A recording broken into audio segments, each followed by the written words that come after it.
little touch of the door handle.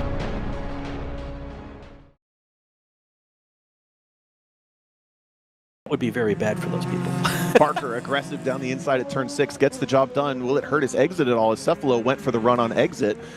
And I don't know that Cephalo is actually going to clear that that car between them. No, he does. He actually does get through. The battle for T4 is not split up.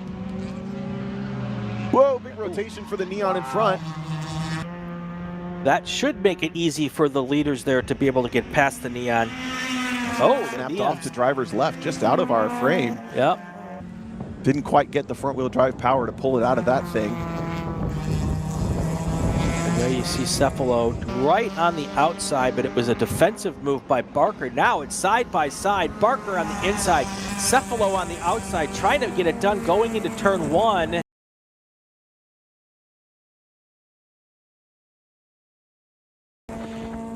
This puts Cephalo in a good spot to be able to make the apex better, but he was not able to do that. But here he tries to come up on the underside of Barker going into turn 2. Let's see where they're at when they pop over the side of the hill here.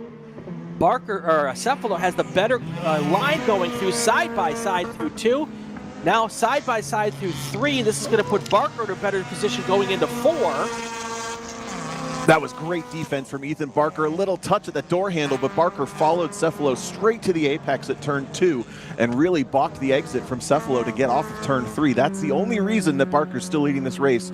I think the double dipping, he's got his race car driver hat on today. Cephalo's going to have to go for it again, but that was a almost classic over-under. It's just a little bit better defended from the leader right now. Cephalo with another run. There's going to be side-by-side coming up into turn 7. That's sketchy. Thinks better of it. Yep. 6 laps to go, not a long lap, so not a ton of time, but you don't have to get the job done here. And also, you might not want to get the job done here, Tom. You might not want to make the pass till the final lap. Oh, there's your Solstice. That was your race leader in T3. Now, all right, we're back here with that battle for T4. Looks like it's pretty much the best battle on the racetrack right now. Let's keep with it. The leaders in STU, that's now a 10-second lead for Fiorelli, so don't worry about that one there. Pettiford, that lead in T2 is no longer an issue here, so let's stay with T4 here all the way to the finish. This race is far from over. Looks a lot like it did yesterday. Yesterday, however, the roles were reversed. It was Cephalo out front late in the race with Barker trying to get around him. This time, it's Barker out front with Cephalo trying to get around him as we get into the closing minutes here. And Cephalo in the blue and green car, headlights on, trying to do everything he can to keep Ethan Barker's attention on him. Even though he doesn't have the opportunity to make passes, he's popping into the mirrors, looking into the inside, looking to the outside, just reminding Barker constantly, I'm right here. There he pops just again, just to remind him, I'm still here, I'm still here. You have to make the mistake for me to get through. These guys are both just nailing it right now. Coming up to lap, Blake Thompson also running in Touring 4. Thompson will hopefully give these drivers some room to come through at an easy time where it doesn't affect anything. This would be the perfect spot for him to just lift a tiny bit to let them by. You also have Tony Rivera trying to get through as well in that GT3U car. He, being all those laps down, though, he's been around a long time. He is not going to mess up this battle for the lead in T4, I'm pretty certain.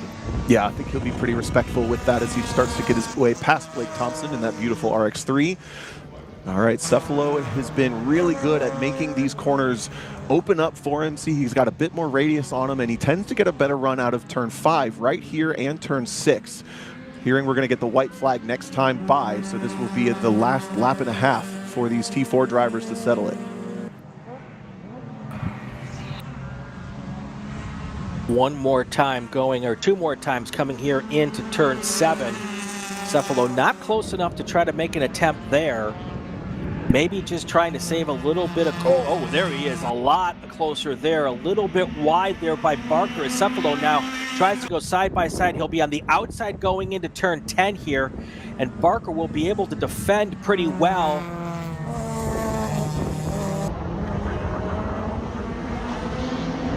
Yeah, Barker defends it once again. His defensive racecraft is absolutely stellar in this situation, but it looks like he really has that car either set up loose or has a driving style that trends loose with that car. He's backing it into the corners, both in SMX, in a different NC MX-5, and in this. That's how that mistake happened in turn 9, how Cephalo got the run. But again, Barker's racecraft to defend has been perfect.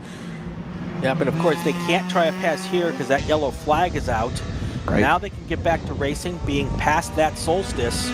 Cephalo's got 7 corners to go to try to get this done here. Not close enough going into 5. Got about 2 passing zones left, right, Tom? Yeah, and it looks like Barker's been braver through turn 7.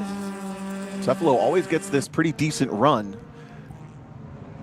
Ooh, Barker feels the pressure. He moves to the middle to protect Cephalo with a run. He's going to go to the inside anyway. Yep, Cephalo's going to try to get it done here. Pulls back in. See if Barker goes a little bit wide here, like he did last time. It looks like a much better line through turn 9 this time. We'll see if Cephalo gets a run to the line. He has no problems there, but Barker in a good spot to be able to try to defend here. Doesn't look like Cephalo's close enough to try to get a run on him, but here we see what happens. A drag place to the, white flag. We're still gonna have one more lap with these guys. I thought we were on the final lap. You're right, they were off cycle from the leaders. They got an extra one here, so Cephalo inherited, well, he probably didn't care one way or the other, but we thought he wasn't gonna get another one. Yeah, well, he's happy. He's got one more chance, about a mile and 1.3 miles left in this race now. I think this was Cephalo's strong zone, and he's just got to chill under the yellow flag there, unfortunately. So now we know he's got 7 corners left. Exactly. Barker was very conservative down into turn 9 that time to make sure he didn't make the mistake again, where he backed the car into the corner. You saw the left rear swing around 2 laps ago. He was really nice and on it that last lap, but Cephalo really hasn't put a tire wrong. He just hasn't been presented the opportunity either.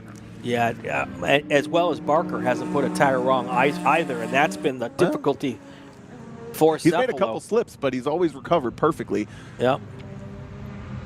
Little defensive line there, setting up for turn 7, a little on the inside, not allowing Cephalo to try to go underneath. As he comes through 9, looks really strong through 9, but Cephalo gets a little bit closer there this time.